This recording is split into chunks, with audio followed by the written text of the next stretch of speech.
আমি কালকে আমার এক কলিজার টুকরা আমার মুরব্বী আল্লাহওয়ালা, তাকে বললাম, হুজুর আমি অসুস্থ, কিন্তু ঔষধ খাইতেছি, ব্যাংকক পর্যন্ত গেলাম, কিন্তু ভালো লাগে না। বলে কেন? আমি বললাম, আমি প্রতি বছর বাইতুল্লাহ যাই, আমার 1000 কোটি % বিশ্বাস অন্তরে জমা হয়েছে। আমি যতবার বাইতুল্লাহ গেছি, আসার পরে তেমন ঔষধ খেতে হয় নাই। আমার মনে চায় আমি বারবার বাইতুল্লাহ যাই। আমি বাইতুল্লাহ যাইয়া ওই হজরে আসওয়াদ পাথরার দরজার মাঝখান জায়গাটা দোয়া কবুলের জায়গা, মুলতাজাও। আল্লাহ রসুল বলে, ওই জায়গায় বুকটা লাগাইয়া মালিকের ডাক দিবি, কারণ ওই জায়গায় ইব্রাহিম নবীর বুকটা লাগানো আছে, ইসমাইল নবীর বুক লাগানো আছে, কত নবী কত রসূল, আল্লাহর কত প্রিয় বান্দার বুকে চাপ লাগানো ওখানে। ওই বাইতুল্লাহর দরজা আর হজরে আসওয়াদ পাথরের মাঝখান জায়গায় বুকটা লাগা ডাক দিবি, ও দয়ার মালিক,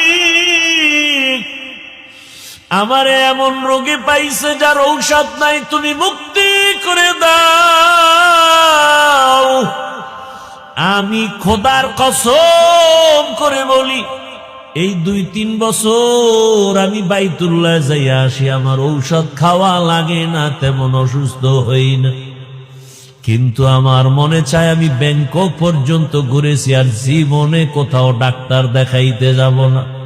হুজুর আপনি একটু দোয়া করে দেন, আমি যেন হাজিরা দিতে গিয়া প্রত্যেকবার আমার মাওলার ঘরে গিয়া হাজিরা দিয়া বলতে পারি, লাব্বাইক আল্লাহুম্মা লাব্বাইক, লাব্বাইক লা শারীকা লাক লাব্বাইক, ইন্নাল হামদা ওয়ান নি'মাতা লাক ওয়াল মুলক লা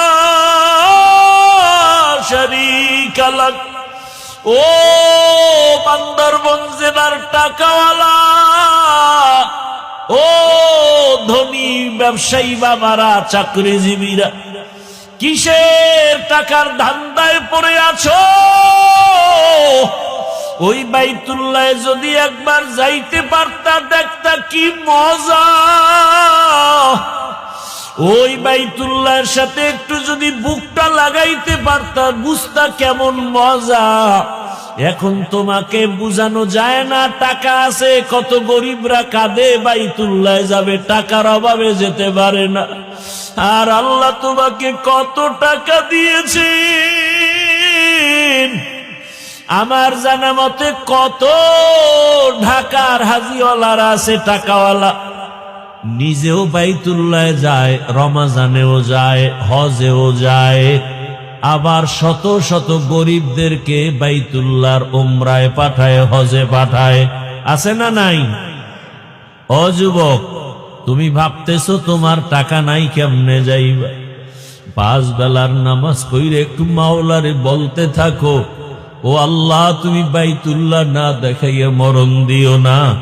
আল্লাহর কসম টাকা লাগবে না, বিনা টাকায় বাইতুল্লাহ পৌঁছতে পারবা।